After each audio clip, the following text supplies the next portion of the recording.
Buenas tardes, estimados amigos.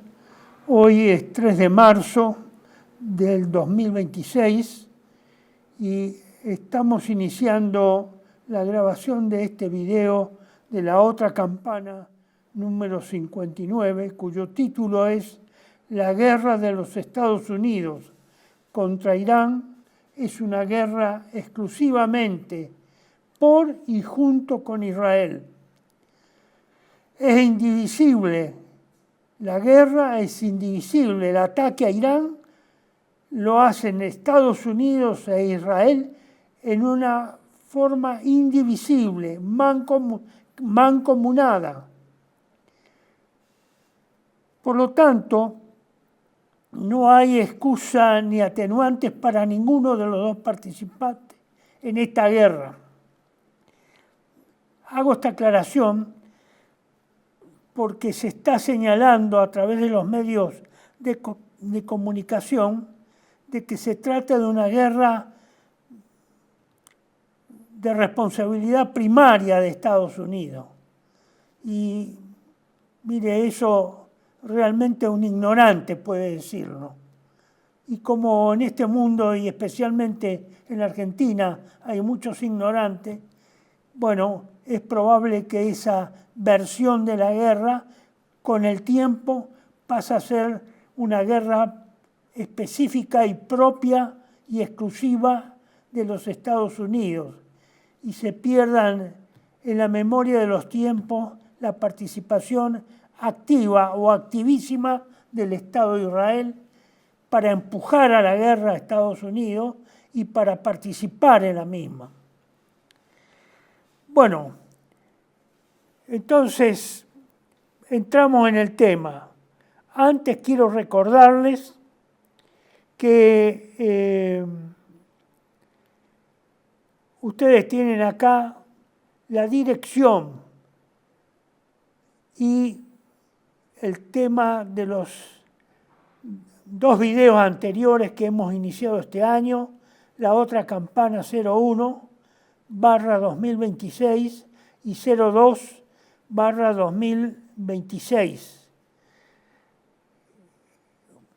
Ustedes tienen ahí todos los datos, están relacionados estrechamente con lo que vamos a hablar, porque de lo que va del año nos hemos dedicado especialmente a referirnos a la situación internacional o mundial y por ahora todavía no he tenido el gusto de ponerle la atención a la situación argentina y específicamente al gobierno del señor Milei, tan prestigiado y tan exitoso como dice que es, según su propio conductor. Bueno, con esto llegamos a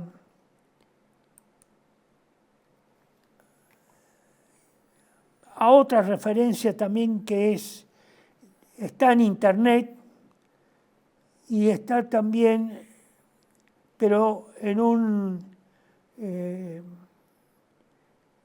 lugar alternativo al de YouTube.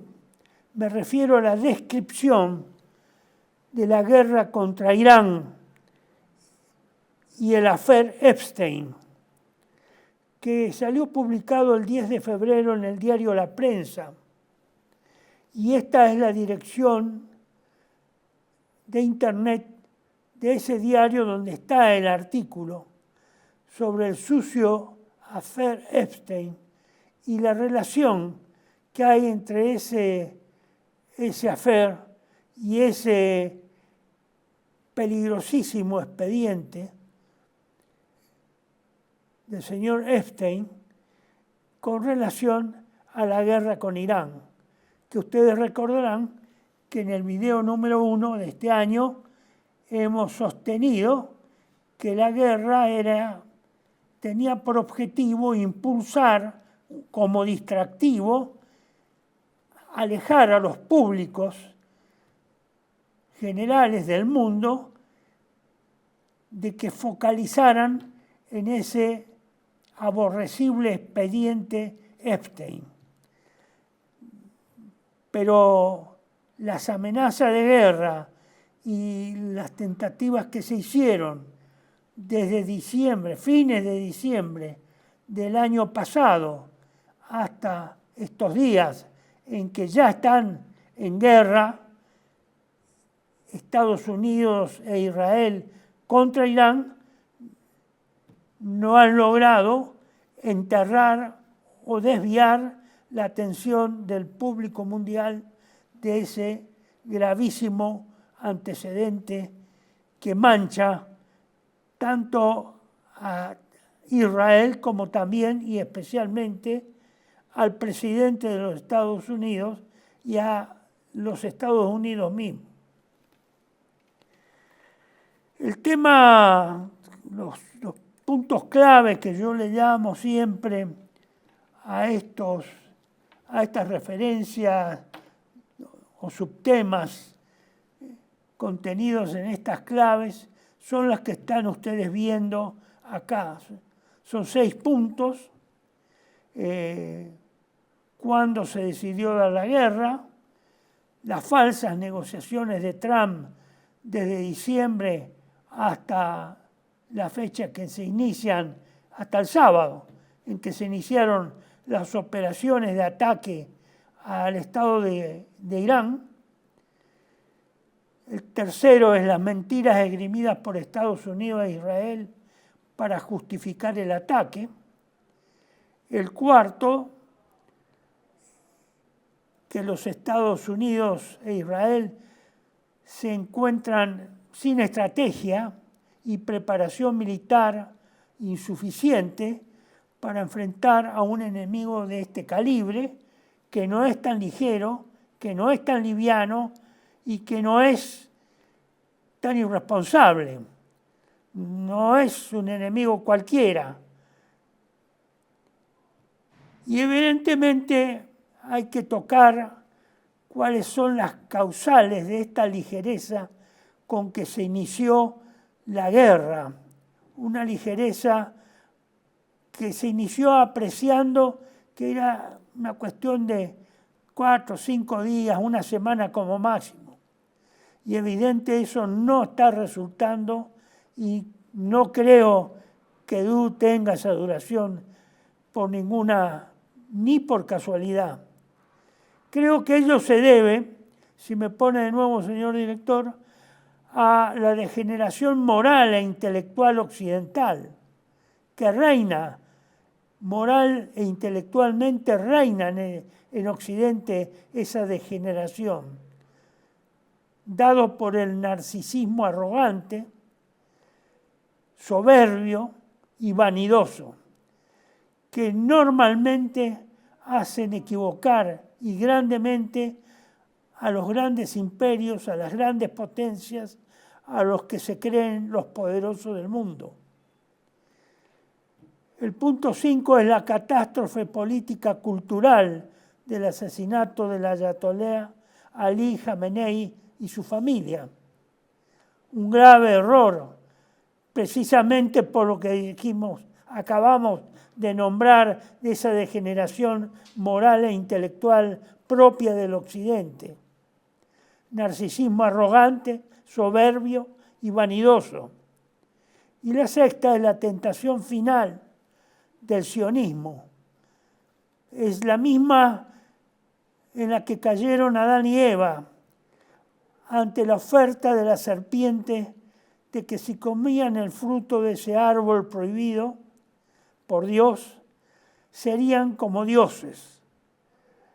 Y efectivamente, en alguna manera, detrás de la identidad de Israel como pueblo, funciona ese mecanismo de soberbia, arrogancia, narcisismo y vanidades que los tienta a la guerra nuclear o a hacer uso cuando apenas comienzan a verse muy mal, a recurrir a las armas nucleares que poseen y sobre que el señor Trump y los norteamericanos no hacen ninguna objeción, Es como si Israel estuviera cumpliendo como cualquier hijo de vecino con la no proliferación nuclear, fuera controlado por la Comisión Internacional de Energía Atómica, cosa que nunca lo fue,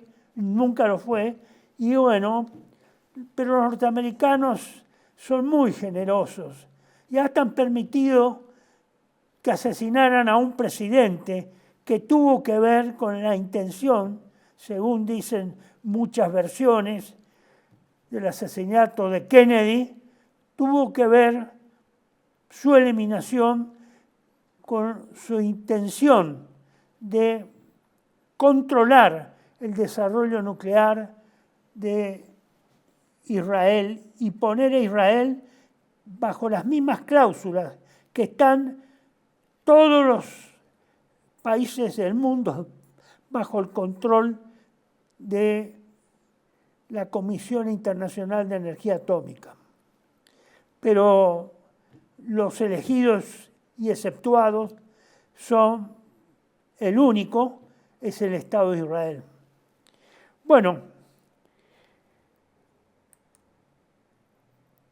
antes quería recordarles lo siguiente, antes de entrar en los temas propiamente del día de hoy, y que yo los considero de conocimiento elemental.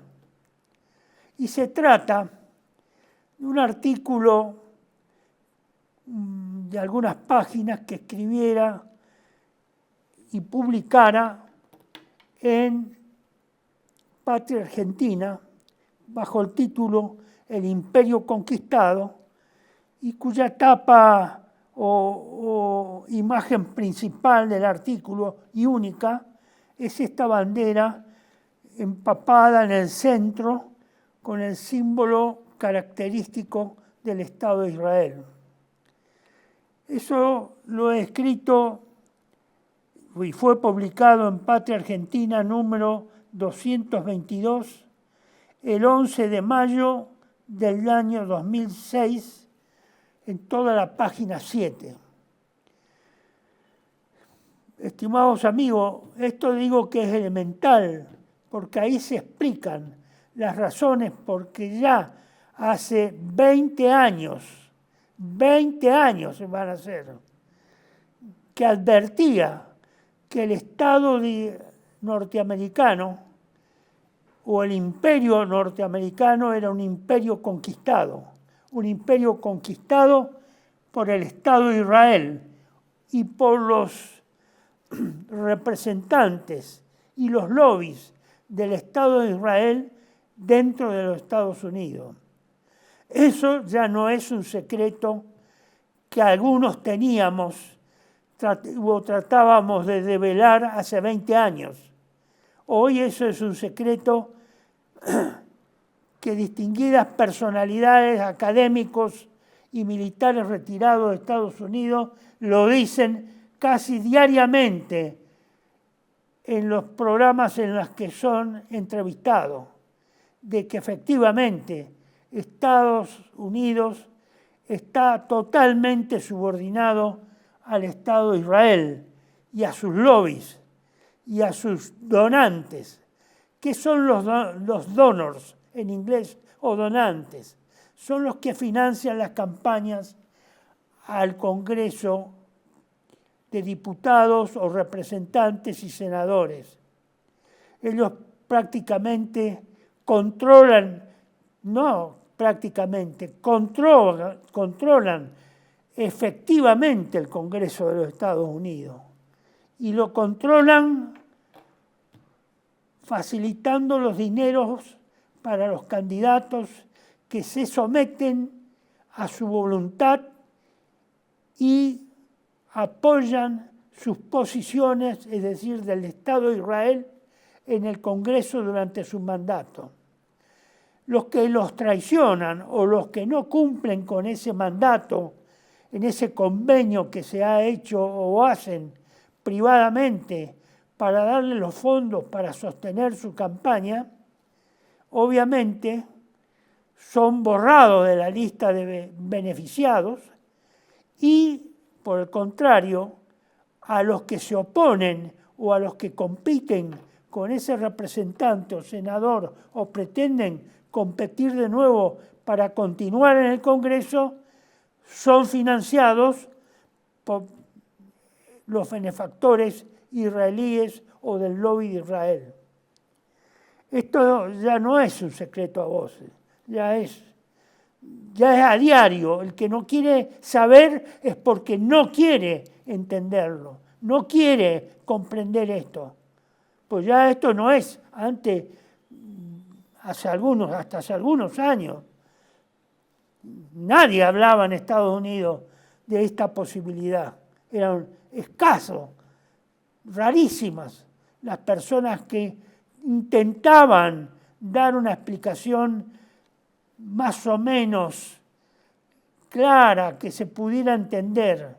No había eso en Estados Unidos, ni en los medios académicos y mucho menos entre los militares.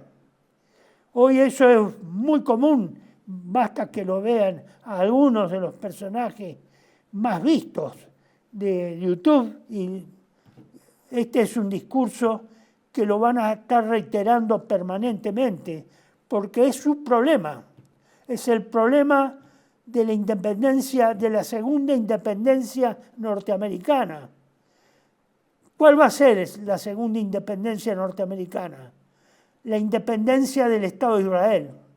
Se van a tener que volver a independizar del Estado de Israel, ahora no de Inglaterra, como fue a fines de 1700, sino del Estado de Israel y de su poder del dinero a través en todo el mundo. Van a tener que librar su segunda campaña de la independencia. Acuérdense, yo no lo voy a ver, pero acuérdense que esto en algún momento va a ocurrir. No sé si será en Boston de nuevo o en qué lugar de Estados Unidos se hará esa decisión de iniciar su segunda revolución o campaña de la independencia. Independizarse del Estado de Israel o del poder internacional del dinero. Al respecto, también les traje para recordarles que este otro artículo, si lo puede agrandar, señor director, también publicado en Patria Argentina, número 247, en agosto del 2008, en la página 6, titulado La aparición del Imperio Judío, la conquista judía de Estados Unidos, por Bob Finch. Esto es una reproducción del artículo The Rise of the Jewish Empire, The Jewish Conquest of America, publicado el 10 de abril del 2008 en el sitio de internet que ustedes tienen ahí colocado, pero que ayer he controlado a ver si todavía estaba vigente para aclararlo, y me dicen, y no lo pude, no he encontrado, no se encuentra. No sé si han cambiado el sitio, han cambiado la dirección o ha sido transferido a otro lugar. Hoy no está. Después de 20 años, casi 20 años, eso ha desaparecido. Habrá que averiguar. Menos mal que tengo copias de los originales en inglés y obviamente el testimonio impreso en el año 2008 en Patria Argentina. Si no se conocen estas dos realidades que dominan la geopolítica mundial, el imperio conquistado, refiriéndose a los Estados Unidos, y la aparición del imperio judío, que este otro artículo, si no se ha leído eso, por lo menos por investigación, no digo para que se adhieran, sino como camino de investigación, para ir aclarando y comprendiendo cómo es la historia moderna, mundial, desde la Segunda Guerra Mundial o desde principios del siglo XX, si no se lee, si no se leyó, si no se tiene noticia de lo que ahí se dice, bueno, estimados amigos, no saben nada, son ignorantes y no pueden hablar de otra cosa si no han tenido en cuenta eso. Bueno, estimados, pasamos entonces a los temas de hoy. ¿Cuándo Estados Unidos e Israel decidieron iniciar la guerra? Según se he podido establecer, la fecha de la guerra no se estableció hace una semana. Se estableció, según todos los informes que he podido consultar y fuentes consultadas a Estados Unidos, esa decisión se tomó el 28 de diciembre en la visita que el señor Netanyahu le hizo al presidente Trump en esa fecha.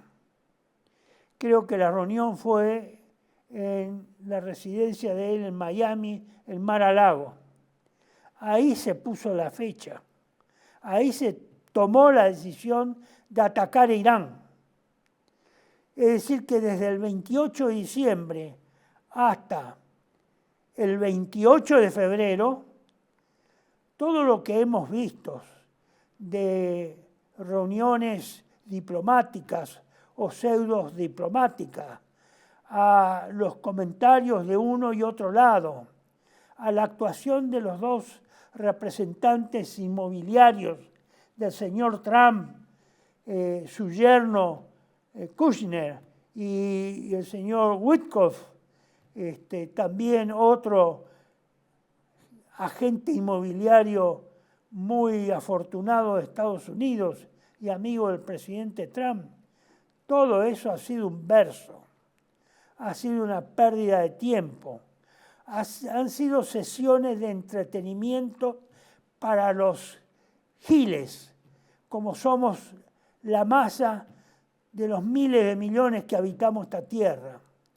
Todo eso ha sido relleno. Y evidentemente esa maquinación antecedió a la decisión, obviamente, de la Operación Venezuela, que debió haber estado estudiado o preparada en algunos de los planes del Pentágono norteamericano como una operación propia de los Estados Unidos. Pero es evidente que tal vez la decisión del emprendimiento y del ataque y captura y secuestro del presidente Maduro, más allá de los calificativos que a cada uno de los argentinos les pueda merecer el señor Maduro, todo eso ha sido entretenimiento para giles. Eso ya estaba planeado, estaba preparado, lo que se habrá dado la orden es de ponerlo en ejecución y habrá estado actualizado una semana antes por las dudas de que se aprobara la guerra contra Irán. ¿Por qué era importante consolidar primero la captura o secuestro de Maduro y este protectorado sui generis que se arrogó Estados Unidos sobre Venezuela? Porque era importante controlar las reservas y los campos de producción de Venezuela, gran parte de ellos inactivos en esa época y que creo que aún todavía siguen, pero cuyo control era necesario que Estados Unidos lo efectivizara ante la eventualidad de problemas de que se cerrara el estrecho de Hormuz, como se ha cerrado desde el día de ayer, que va a traer consecuencias todavía no calculadas a la economía mundial y a la escasez de energía en todo el orbe, no solamente para China, que era el principal, Irán era el principal proveedor, uno de los principales proveedores de China, sino también para la India, que obtenía de Irán gran parte del abastecimiento de petróleo. La India prácticamente va a sufrir un grave trastorno por el impedimento de que no pueda atravesar el estrecho de Hormuz y sea desabastecida si no encuentra un rápido proveedor de petróleo en el mercado. Esos son los antecedentes previos. Era necesario que para Estados Unidos tomar el control de Venezuela y del petróleo venezolano antes de iniciar las operaciones contra Irán. Vuelvo a repetir, la eventualidad de que se cerrara, se impidiera la circulación marítima por el estrecho de Hormuz o de Hormuz. Es decir, que estos 2 meses han sido de preparación o de una preparación no solo teórica en los planes, sino en la preparación efectiva de arrimar a la zona del Medio Oriente los efectivos que iban a ser empleados, los materiales, las municiones, los abastecimientos para sostener a 1 o 2 flotas o lo que estuvieran pensando inicialmente en cuánto sería necesario para enfrentar a Irán. Eso es muy importante tenerlo en cuenta. Y evidentemente el motor de todo este impulso para que el señor Trump, que no le falta mucho, que lo entusiasmen mucho, a pesar de sus aludidas pretensiones de ser el constructor de la paz mundial, ese motor fue el señor Netanyahu. Por eso Netanyahu, en este recorte que me hicieron llegar, en un discurso previo en ese periodo, hace una velada amenaza a los Estados Unidos, que a lo mejor fue una amenaza de ensayo nada más, no una amenaza efectiva, sino como un artista que ensaya su participación en una obra de teatro o en la filmación de una película. ¿Y en qué lo amenazó? Diciéndole en forma indirecta: nosotros os trajimos a este mundo y si queremos podemos sacaros de él. Evidentemente es una traducción hecha por algún español muy bien hablado. Con eso, ¿qué quiso decirle o qué oídas le quiso hacer llegar al señor Trump? Que sin los Estados Unidos, que dieron lugar o precipitaron o facilitaron el nacimiento de Estados Unidos como una nación libre e independiente, a partir de que tiraron las bolsas de té tan mencionadas en el puerto de Boston, que sin ellos Estados Unidos no existiría. e insinuó que si las demandas de Israel no se cumplen, América podría ser destruida. Bueno, esta es una amenaza que aparentemente yo la conocía de a oídas, mucho tiempo antes, cuando trataba de discernir e investigar cómo se originó esa dependencia estadounidense respecto a Israel. Y algo se hablaba de eso, que detrás de bastidores, detrás del telón, del escenario mundial de esa época, en el último cuarto del siglo XVIII, se movía ese poder, el poder internacional del dinero, y que fue el que motorizó las ganas y probablemente proporcionó medios para que Estados Unidos pudiera llevar adelante su guerra de la independencia.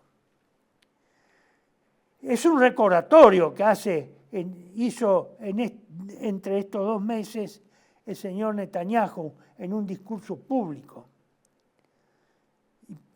Y evidente, no tengan dudas de así como lo hicieron nacer,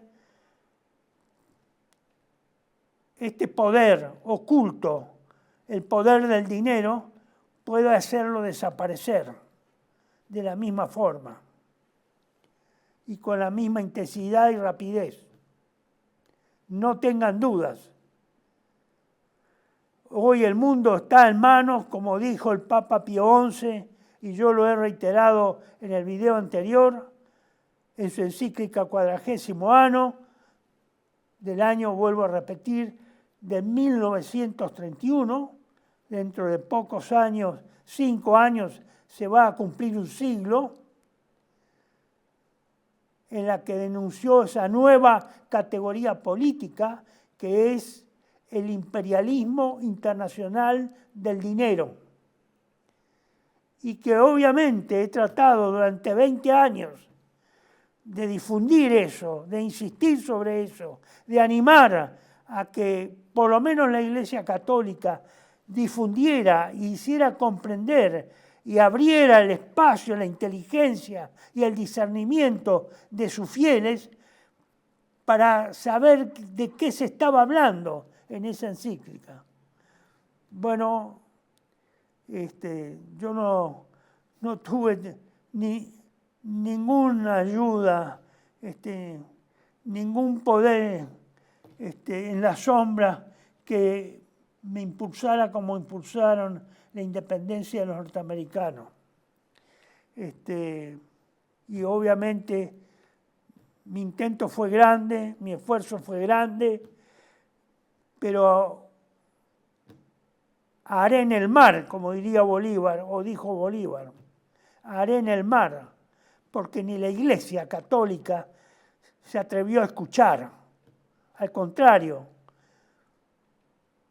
tomaron la teología de la liberación, que es un extracto abreviado del marxismo revolucionario, y lo subieron como bandera propia, en lugar de haber tomado y estudiado y ampliado esa doctrina del imperialismo internacional del dinero de Pío XI. Pero, bueno, eso será, si Dios me da vida, motivo de otros temas. Bueno, estimado amigo, antes de pasar a las mentiras esgrimidas por Estados Unidos e Israel para justificar el ataque a Irán el 28 de febrero, hacemos un breve paréntesis y enseguida estamos nuevamente con ustedes. Muchas gracias por su generosidad. Residencia Como en Casa, siempre contigo. Es un hogar habilitado en la ciudad de Buenos Aires con más de 30 años de experiencia en el cuidado de adultos mayores. Ubicada en el barrio de Villa Real, en pasaje Francisco Bauzá 2372, casi esquina Tinogasta. Ofrecemos atención personalizada y un ambiente cálido para nuestros abuelos. Contamos con habitaciones premium, con baño privado y TV por cable, menú supervisado por nutricionista, cocina de primera calidad, jardín terraza para el esparcimiento y conectividad para videollamadas y llamadas telefónicas. Además, ofrecemos servicios opcionales como peluquería personalizada y confección de ropa a medida. Comunicate al 11 50 35 15 25. En Como en Casa, el bienestar y la comodidad de nuestros adultos mayores es nuestra prioridad. Los esperamos. TLV1 se complace en anunciar que estará transmitiendo en su canal TLV1 Clips valiosos programas emitidos antes de la censura sufrida. El lienzo prohibido, el revés del derecho, combates por nuestra historia, disenso, historias de Malvinas, entre otros que podrán encontrar en este enlace.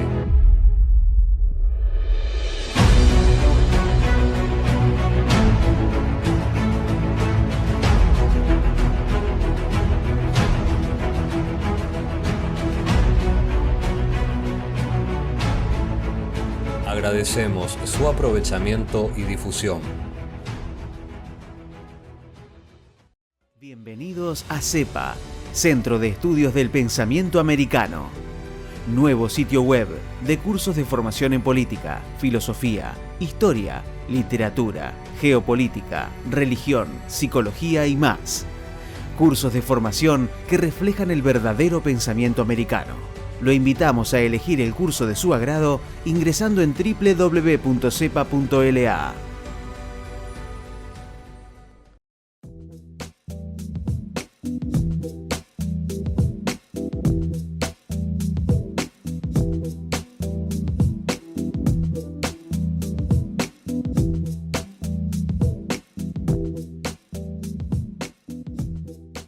Decir siempre la verdad primero tiene un precio. Dependemos de tu ayuda. TLV1, toda la verdad primero.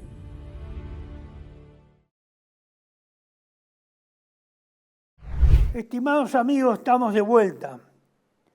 Vamos a dedicarnos al punto 3, que el slide que estamos por mostrar es el slide número 10, señor director. Las mentiras esgrimidas por Estados Unidos e Israel para justificar el ataque del 28 de febrero a Irán. Yo he traído el testimonio de una entrevista al profesor Glenn Diesen, titulado en castellano, ¿tiene Trump alguna rampa o alguna puerta de escape o de salida del problema en que se ha metido? Esto va a estar referido, cada uno de estos va a estar, obviamente, está reproducido y lo vamos a escuchar ahora.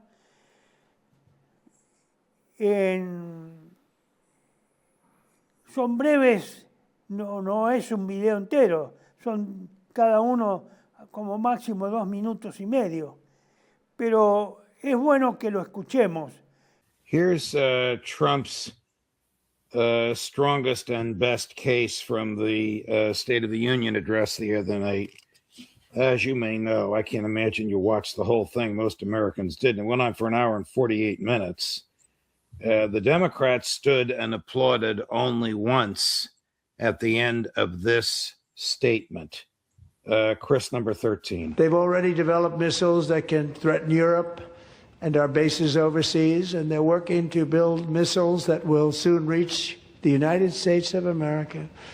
After Midnight Hammer, they were warned to make no future attempts to rebuild their weapons program, and in particular, nuclear weapons. Yet they continue, starting it all over. We wiped it out, and they want to start all over again, and are at this moment again pursuing their sinister ambitions. We are in negotiations with them. They want to make a deal, but we haven't heard those secret words. We will never have a nuclear weapon.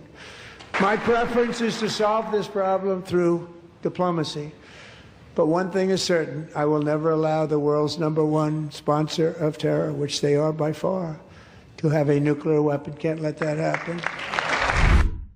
En este primer corte, ustedes van a ver al presidente Trump declarando en el avión Air Force One, haciendo unas declaraciones y sosteniendo que los iraníes tenían misiles o estaban en construcción de misiles que podían alcanzar Europa, a pesar de que se les había ordenado de que eso no debía continuar. Sin embargo, él denuncia que han insistido y siguen, por supuesto, no haciendo caso omiso a las advertencias de Estados Unidos y de Israel, y que por lo tanto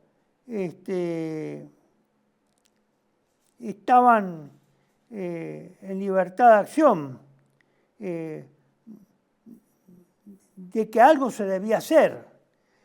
Bueno, ese es un testimonio tomado, filmado, registrado en video, y ahora vamos a ver otro testimonio. Vamos a ver ahora el segundo corte, que está referida al testimonio o a la referencia o tiene como tema los dichos de la señorita Tulsi Gabbard, que es la directora nacional de inteligencia y reúne bajo su control, o debería reunir bajo su control, a todas las agencias de inteligencia de Estados Unidos, en la que ella dice que Irán no está realizando esfuerzos técnicos ni de fabricación de armas nucleares, que no los hizo, y que el último, ustedes lo van a escuchar bien, que el último informe anual, el del año pasado, indican que tampoco había señal alguna, indicio alguno de la inteligencia norteamericana de que estuvieran detrás de un plan nuclear para la construcción de un arma nuclear. Y esto lo van a escuchar a esta señorita en el Congreso, la van a ver, en el testimonio que hace en el mismo Congreso, ante la comisión a la que fue llamada para que dé testimonio sobre este problema, justamente en este interín de los 2 meses de pausa que ha habido. Chris, do we have the clip of President Trump on Air Force One being asked about Tulsi Gabbard, into which Ms. Gabbard's testimony has been spliced? All right, so she's the director of national intelligence. She testified under oath almost exactly a year ago, March of 25, that the intelligence assessments are that Iran is not working on a nuclear weapon and hasn't since 2003, and the president just dismissed it. The new intelligence assessment has been leaked, and it says the same thing. But watch the president's reaction. We've spliced her testimony into the midst of his reaction. He didn't see this when he was on the plane, but she had already said it a few days earlier. Chris? You've always said that you don't believe Iran should be able to have a nuclear weapon, but how close do you personally think that they were to getting one? Because Tulsi Gabbard testified in March that the intelligence community said Iran wasn't building a nuclear weapon. The IC continues to assess that Iran is not building a nuclear weapon, and Supreme Leader Khamenei has not authorized the nuclear weapons program that he suspended in 2003. I don't care what she said. I think they were very close to having. I don't care what she said. I don't like what she said. Even though she's the one with all the data in front of her, based upon signals intelligence and human intelligence. I don't care what she said. That's what we're faced with. That'll probably bring a war. Ahora vemos el tercero, y en la que se trae el testimonio de uno de los principales lobistas o integrantes del lobby de Israel en Estados Unidos, el senador Graham, Chris Graham, donde afirma que, perdón, el senador Cotton, donde afirma que obviamente Irán tiene preparados ya misiles con armas con cabezas nucleares y que precisamente ha unido las dos cosas, el desarrollo de misiles intercontinentales y el desarrollo propio de las bombas nucleares que se adosan a la cabeza como cabeza de esos misiles. Veamos entonces. Here's one of the foremost neocons and warmongers in the Congress. He himself does have military experience. Lindsey Graham's sidekick. This is tough to listen to, but I need your comments on it. Senator Tom Cotton, Chris, number 18. This is not just about their nuclear program. They have thousands of ballistic missiles that threaten our bases in the Middle East, in Diego Garcia in the Indian Ocean. Some of them can even range our bases in Europe. And they want to build missiles, as the President and Marco have said, to reach the United States. They have a space launch program, Sean. When was the last time you heard of Iran putting an astronaut into space? The reason they have that space launch program is it's the exact same technology that would be used to build intercontinental missiles to hit us here in the United States. We cannot allow Iran to continue to build this massive missile arsenal to threaten our people, our homeland, our troops, and our friends. Israel and the United States and our friends have a massive, massive military armada in the region. And Sean, it's a lot easier to shoot the archer before he gets off his arrow than trying to knock the arrow out of the sky. The last two times Trump used the American military, the 12-day war in June and the kidnapping of President Maduro, he did it on a Friday night leading into Saturday. So in America, the equity markets were closed. So who knows? You were telling us a few minutes. Bueno, continuamos entonces con el punto 4. Estados Unidos e Israel sin estrategia y con preparación militar insuficiente, degeneración moral e intelectual occidental. Hacen gala de eso.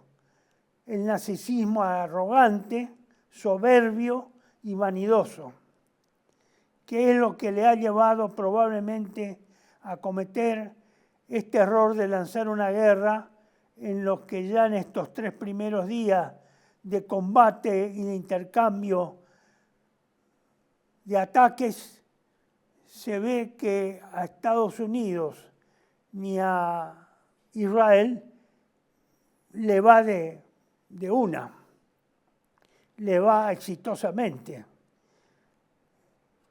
Los dos están sufriendo graves ataques. También lo está sufriendo Irán. Pero tenemos que tener en cuenta que prácticamente Irán ha destruido casi ha destruido en el sentido de que ha dejado inoperables las numerosas bases militares norteamericanas del norte de Medio Oriente.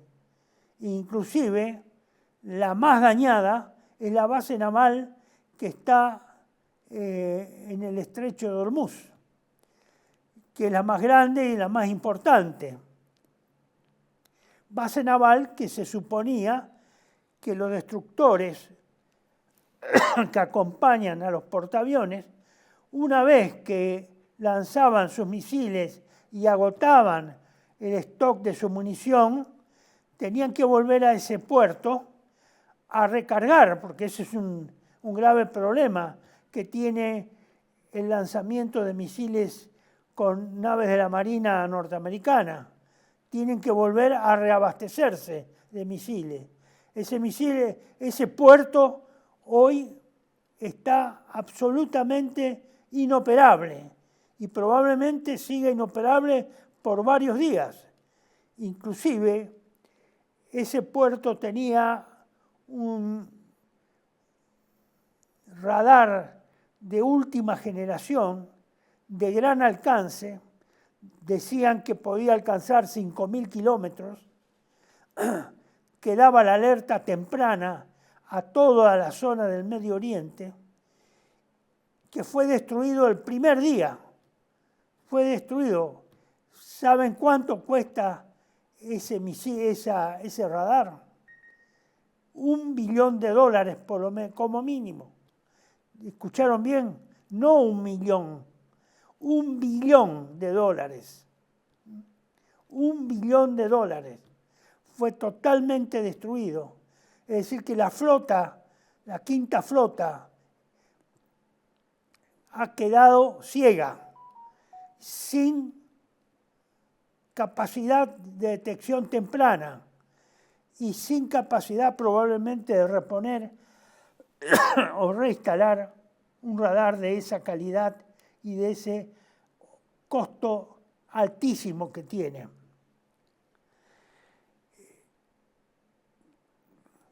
Estos son algunos de los ejemplos. La situación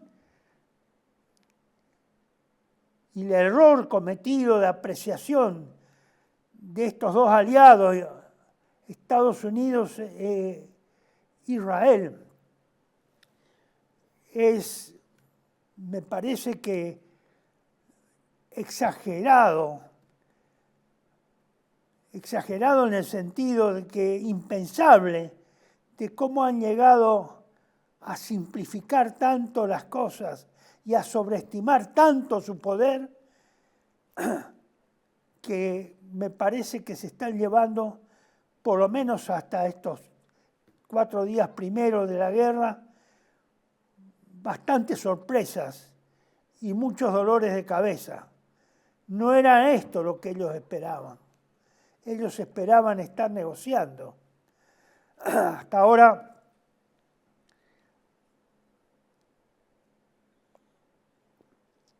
Estados Unidos, mejor dicho, Irán, ha rechazado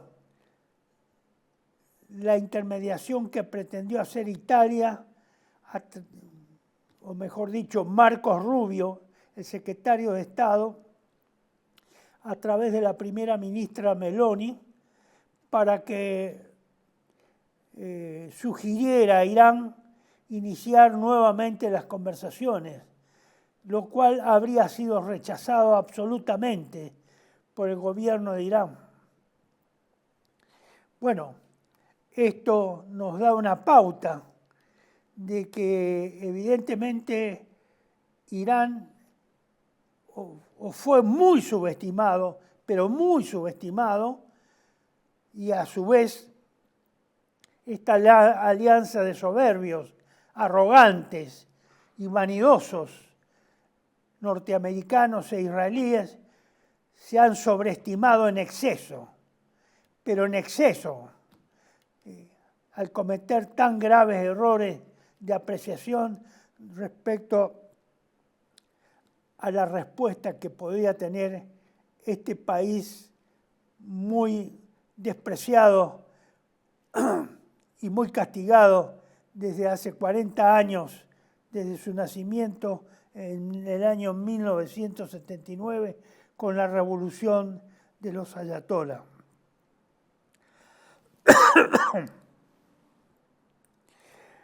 Fíjense, este gráfico de las bases militares, ustedes tienen el listado a la derecha y en el mapa pueden identificar cada una de esas bases. Son numerosísimas.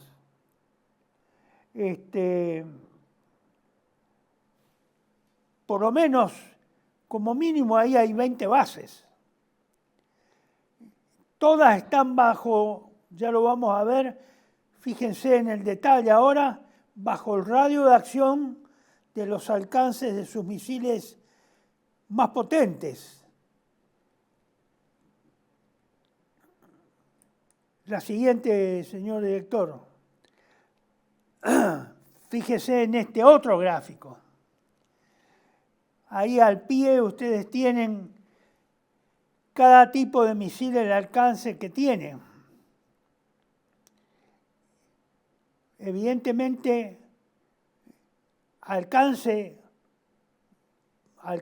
tienen bastante. Es decir, los que están en el Medio Oriente, todas las bases están bajo el radio de acción del alcance de la misilística iraní.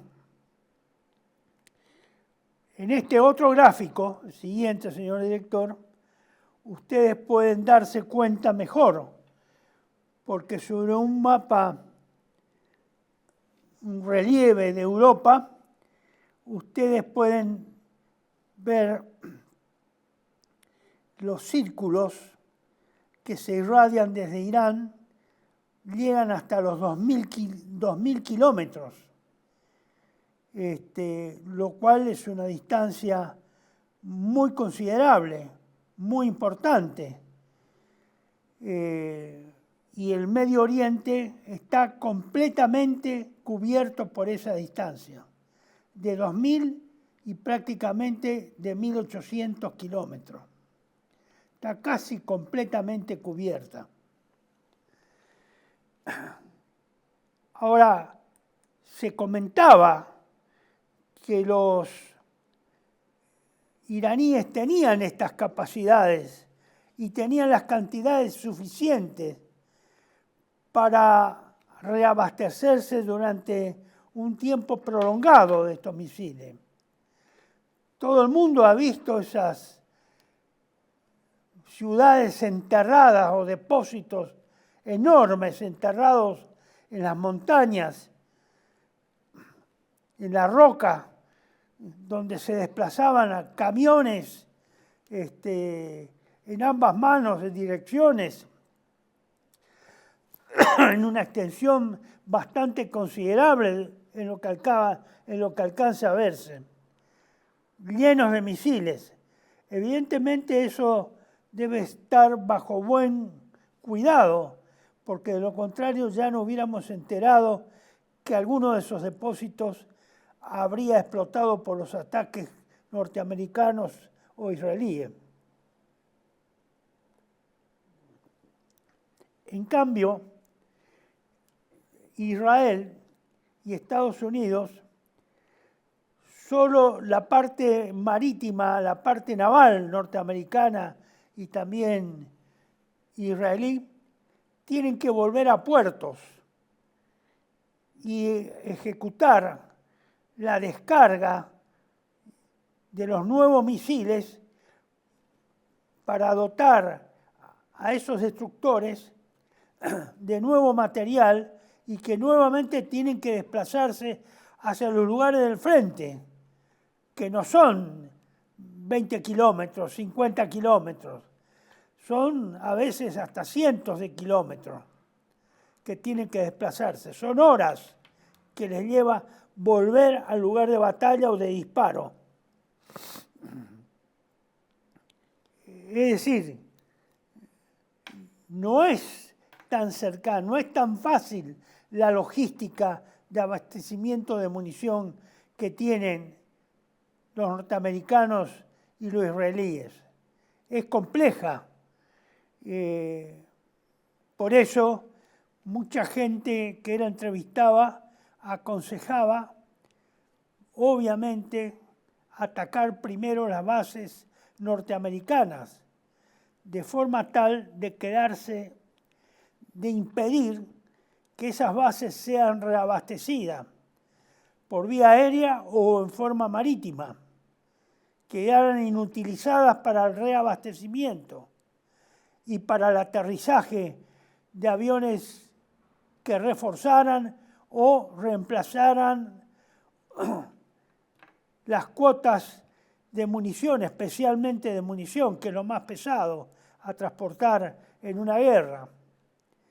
Bueno, parece que en eso se ha cumplido en algo esa sugerencia que algunos expositores o interrogados en los programas periodísticos han sugerido, porque está dando resultados.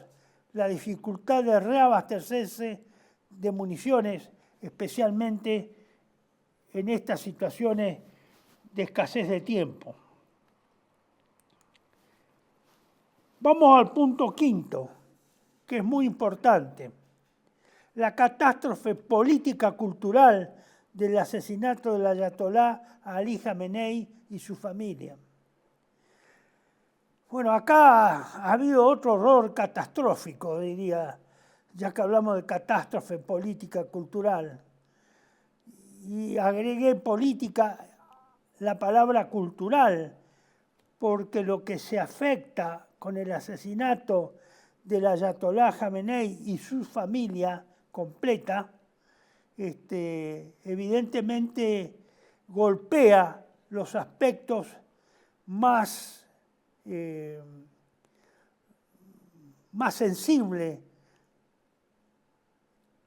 de las personas humanas, el aspecto, digamos, a las cuales, digamos, es difícil de borrar de un plumazo o de pasar por alto o de no hacer caso en ese momento. El dolor que significa para muchos la muerte de un ser que a lo mejor no tiene conocimiento, pero que por la circunstancia de su historia personal y colectiva hace que sean estimados, apreciados esos líderes o conductores. Evidentemente, acá se ha vuelto a subestimar la calidad humana de este ayatolá Jamenei. Lo cierto es que él ha sido un hombre que ha tocado las fibras más íntimas de una gran parte de la población de Irán. No quiere decir con esto que no haya contradictores y personas que desprecien o festejen su muerte dentro de Irán. Puede haberlas. No se ha visto, no se tuvo la oportunidad de verlas, pero puede existir. Puede ser que haya una tremenda censura que impida ese conocimiento, pero puede ser que haya. Pero es cierto también que la inmensa mayoría de los iraníes les ha dolido la muerte de este jefe político religioso y les ha impactado y les ha tocado las fibras más íntimas, y probablemente las reacciones posteriores a la confirmación de su muerte sean aún mucho más feroces que las que eran o las que fueron en el primer momento de la guerra. Ustedes lo tienen acá a Jamenei. Este hombre, si lo puede agrandar, señor director, este hombre ha gobernado Irán no por 2 años, no por 1 año, no por 4 años. Hace 30 y pico de años que está gobernando Irán. Y para peor, ustedes en esta otra imagen de una niña, de su nieta, que también estaba en la residencia del ayatolá, prácticamente ayer creo que murió, estaba muy mal, falleciendo su esposa, y esta chiquita de 14 meses también fue víctima del martirio. La idea del martirio, antes entre los cristianos y entre los católicos, era, digamos, una idea frecuente, una idea que estaba en el conocimiento de los fieles y de los hombres religiosos, católicos. Eso ha desaparecido. La idea del martirio hoy es una extrañeza. Pero los musulmanes, y especialmente los chiitas, tienen una... No, para ellos no es extraño la idea del martirio. Al contrario, para los católicos, en ese sentido también el martirio es una gracia de Dios. Morir por Cristo nuestro Señor es una gracia de Dios. Para los musulmanes, y especialmente la rama chiita, hay también una casi similitud, no me animaría a decir que es igualmente, pero hay un aprecio, ¿no?, por el deseo de morir mártir, porque eso automáticamente en nuestra creencia es que con ello Dios nos ha premiado y ganamos directamente el cielo sin pasar ni por purgatorios ni por otras experiencias. Esto es muy importante entenderlo, muy importante, porque como van a ver en el próximo corte, el corte número 4, hay una, digamos, acá se debe haber cometido un error también, porque han encuestado y se han guiado por encuesta que hizo una empresa canadiense, por esas tercerizaciones con otros elementos internacionales, y han creído o creen que el 80% de la población iraní está en contra de los ayatolás y de los chiitas. Creo que están muy equivocados. No tienen actualizado, están muy modernizados, creen en la encuesta y en esa manoseo en las cuales terminan esas encuestas, especialmente en Occidente. Se han equivocado. Vamos a ver entonces, señor director, a ver si podemos ver donde el señor Larry Johnson es sometido a un reportaje y también da una respuesta respecto a este tema de no provocar guerras, de no originar nuevas guerras, como habían hecho otros presidentes que le precedieron. Pero tristemente, en menos de 2 años, este hombre ha tirado esas ideas que prometió en su campaña electoral por la borda.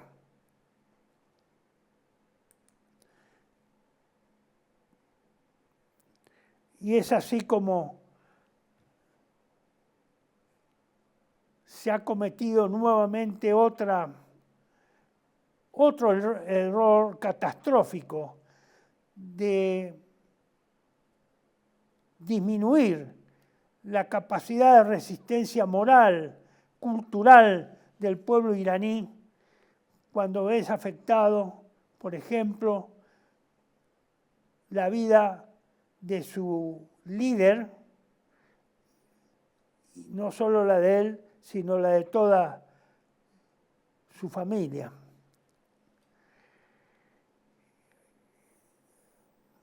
Bueno, es decir, esta gente, yo no sé si improvisó, no me animaría a decirlo, porque el concepto que uno ha tenido siempre es que esta gente es muy profesional, pero veo que estos errores de apreciación no midieron que la muerte del ayatolá Jamenei podría perjudicarlos, como efectivamente ocurrió, en lugar de favorecerlos. Confunden todo, confunden mucho por esa arrogancia que tiene, esa vanidad, esa prepotencia, esa subestimación permanente, no sé si de otras naciones, de otras razas o de otras condiciones humanas. Y hay que tener cuidado con eso, quienes tienen la capacidad de decidir. Bueno, pasamos ahora al punto sexto, la tentación final del sionismo, la guerra nuclear. En eso me quiero expresarles que esto es una apreciación subjetiva, pero es cierto, si usted pone el número 27, señor director, perdón, el número 24. Ustedes ven en este slide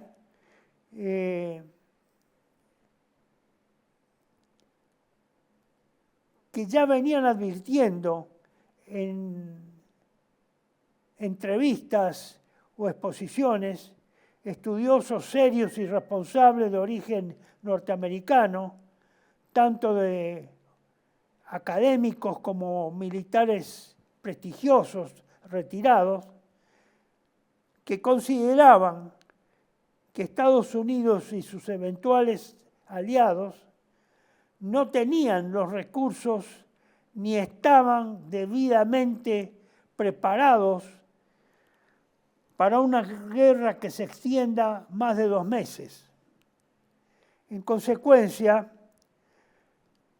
ese solo hecho para ellos constituía, si se pasaba ese límite, eso constituía una causa de tentación permanente y al alcance de la mano por parte de Israel como por parte de Estados Unidos para abreviar la duración de la guerra a través del uso de armas nucleares. Hay que entender que el Estado de Israel ha sido elegido desde 1917, con la Declaración Balfour, como el guardián delegado del Medio Oriente y primera línea de defensa por Occidente o por los poderes de Occidente o por ese imperialismo internacional del dinero. Para que el orden internacional establecido desde esa fecha en adelante no se alterara, pusieron ahí a un guardián, o si quieren, para ser más gráfico, a un perro guardián, de esos bravos, que iba a ser leal y, digamos, feroz en cualquier rechazo a alguna incursión, la pretensión de reocupar la zona de Palestina que estaría ocupada por ellos.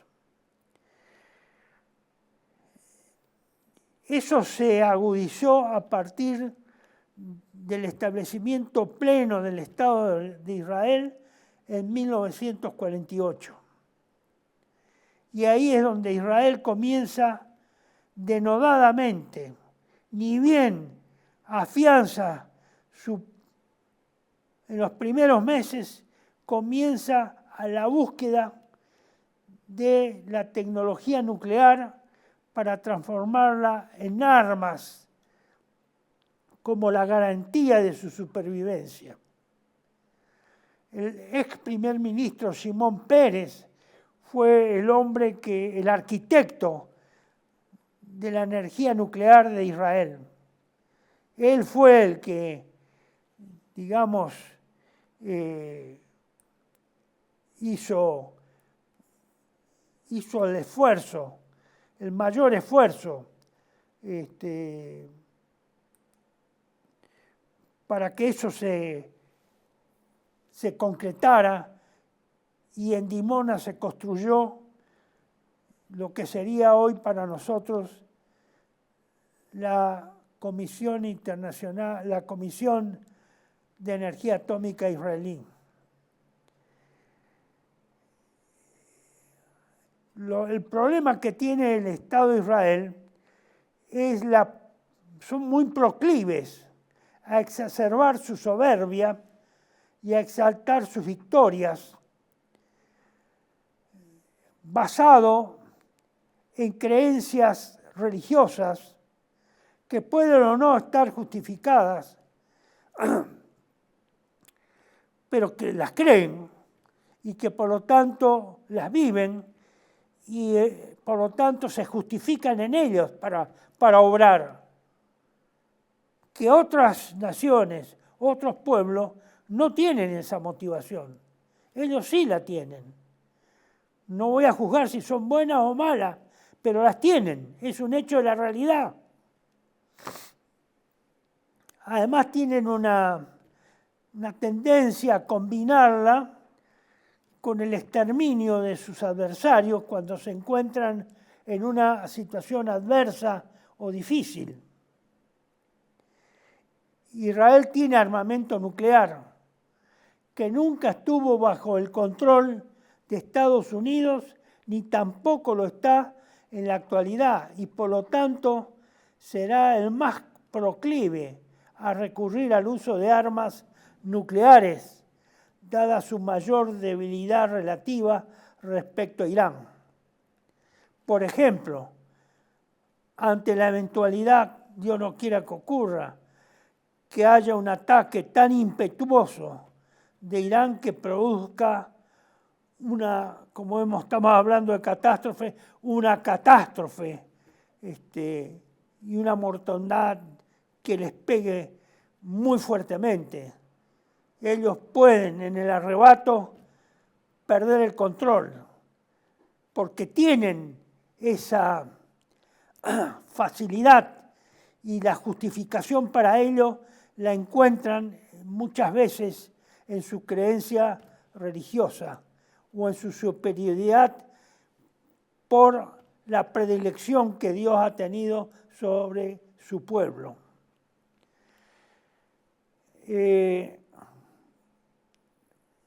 Pasemos a las conclusiones.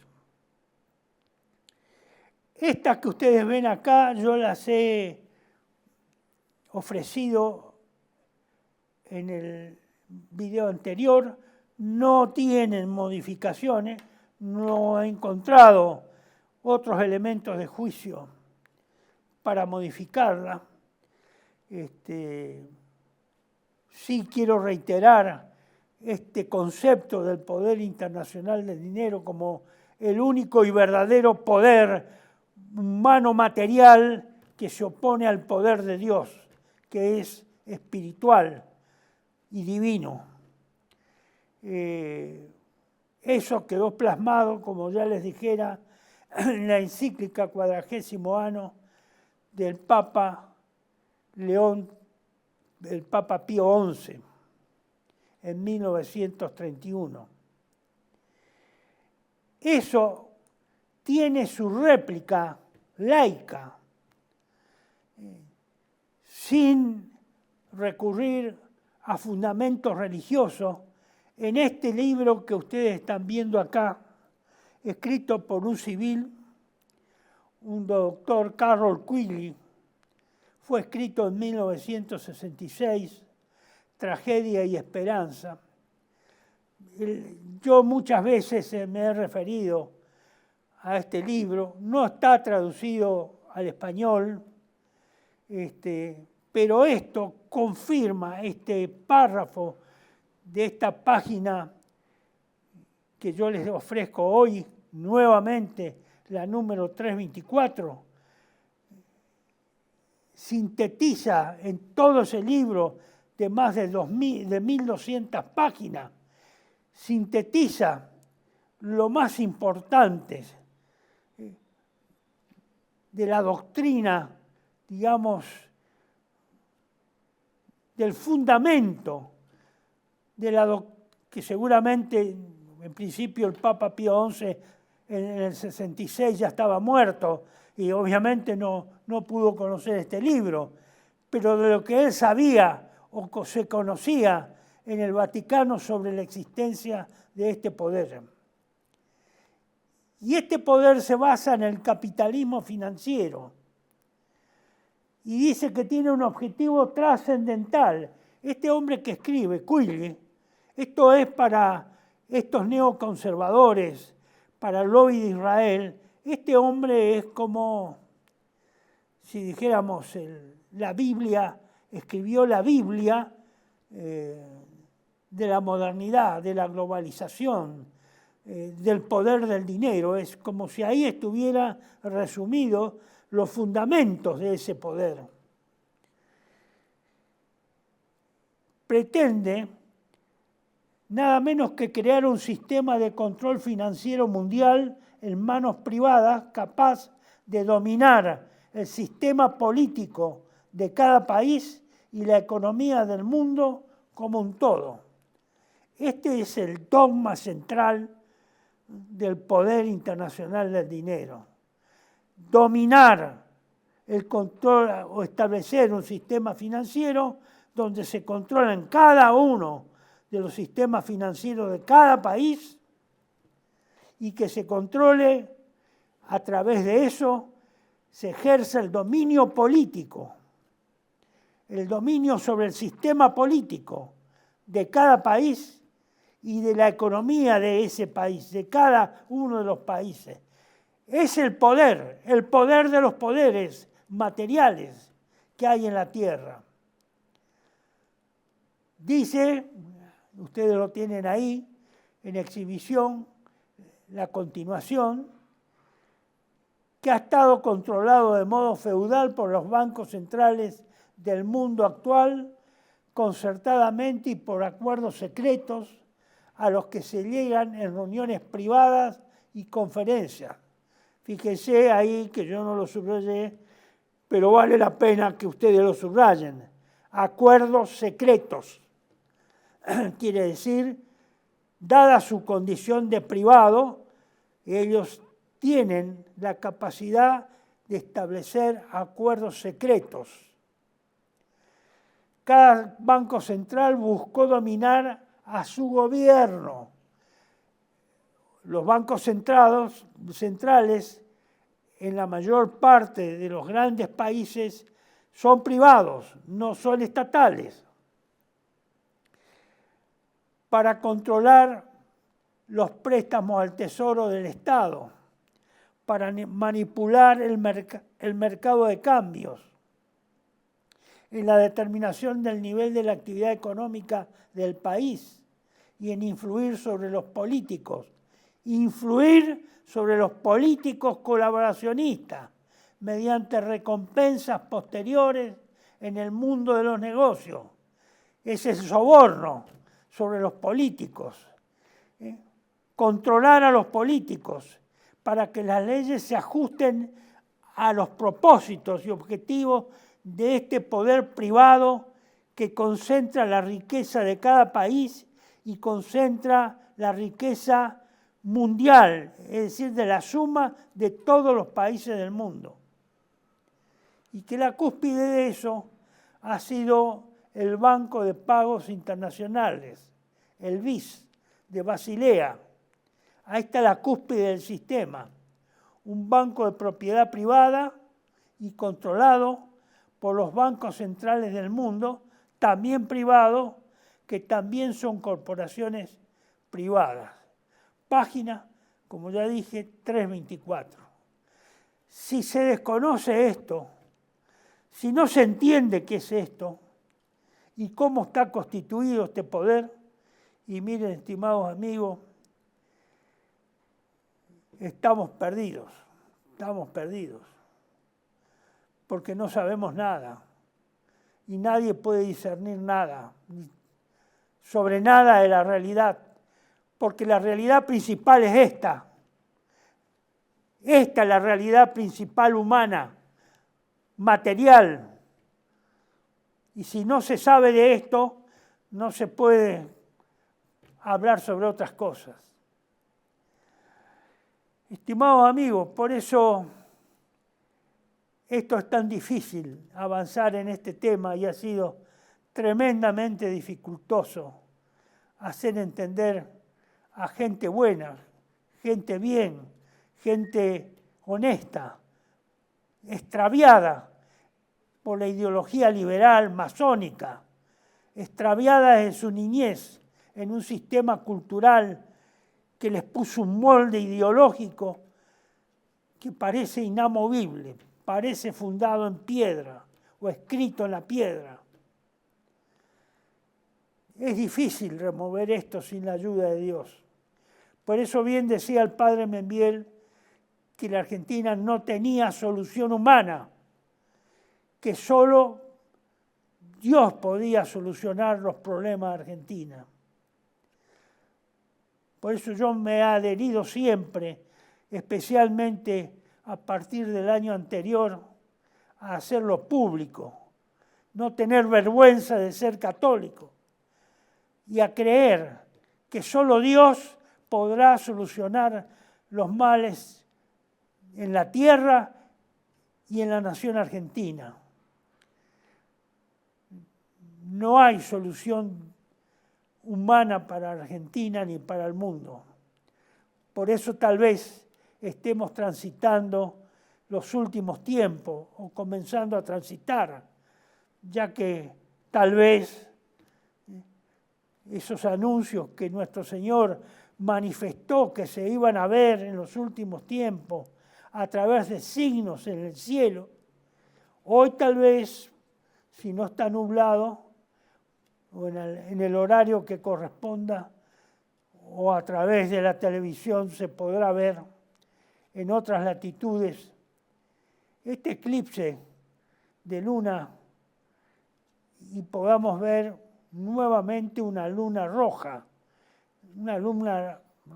muy extraña, que se inicia cuando termina la festividad del Purim de la religión judía, que pocas veces en la historia humana se ha registrado esta coincidencia en que termina el Purim y comienza la luna roja, que siempre ha sido considerada como un mal augurio por los hombres y para los hombres.